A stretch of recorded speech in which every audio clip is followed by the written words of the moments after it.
Recognize this city? Unless you belong to the Westchester Model Club, Pelham Manor, New York, you probably don't.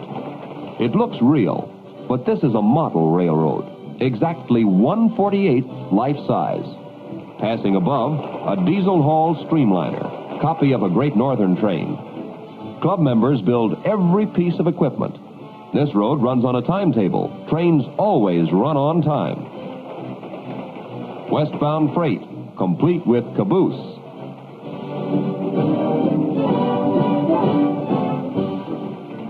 In the background, a commuter train. Overhead wires supply this train's power. The locomotive turntable, roundhouse in the background. Passing, a New Haven Railroad train with electric engine, another perfect scale copy. In the roundhouse, Eastern Line trains are completely serviced, inspected, tightened, cooled, watered, sandboxes refilled. This engine has just been serviced. Another station on the line, Silver Creek, passenger train arriving. Over 50 members operate this model railroad, a hobby commanding nearly all their spare time. Here comes the New York Central Fast Freight, an exact scale copy of those running between New York and Buffalo. On the lower level, a local freight. Comparative speeds of these trains are to exact scale, too. The passenger train's ready to pull out. Right on schedule to the second. What a way to run a railroad. Using a miniature yard switching engine, a complete freight train will now be assembled.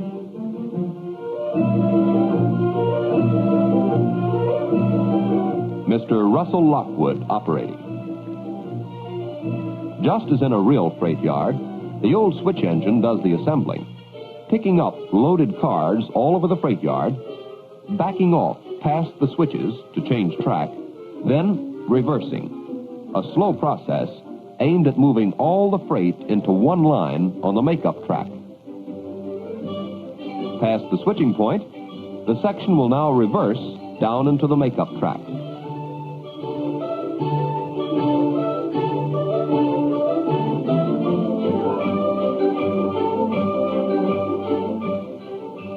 The switcher uncouples and goes for more freight cars.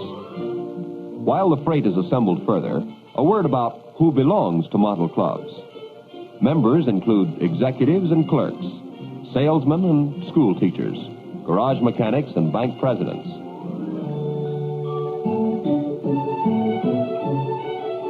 The switcher has already picked up another section.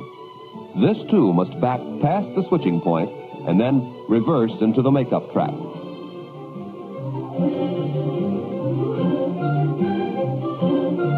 Making up freight is a back and forth operation. Now watch some tricky switching. Let her roll.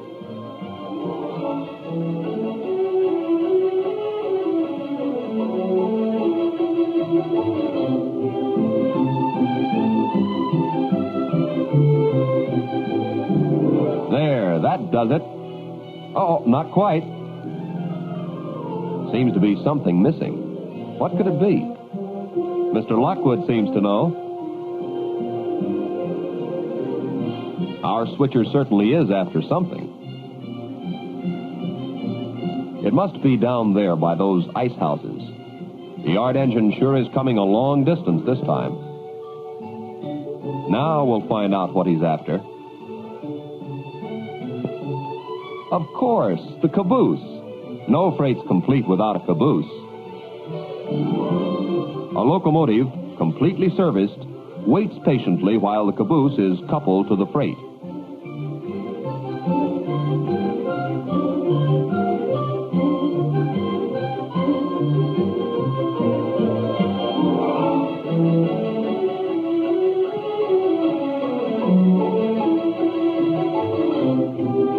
And now, the final step. The road engine leaves the roundhouse and starts moving up to head the freight train. The yard engine's work is done. Here comes our road engine.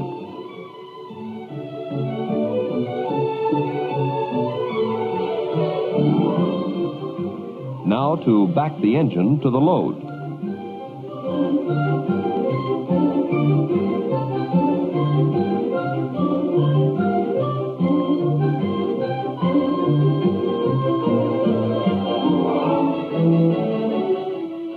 This freight is ready to roll.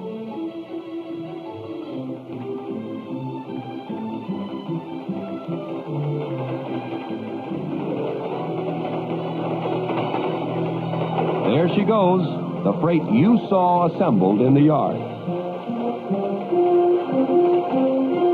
So long, caboose. Fine exhibition, Mr. Lockwood. You're a model railroader.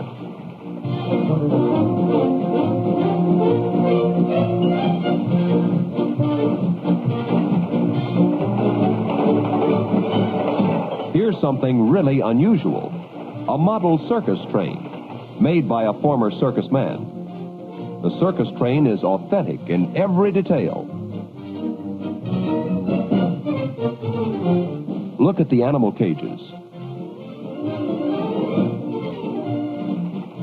The show is on the road. If you've been wanting to run away with the circus, hurry.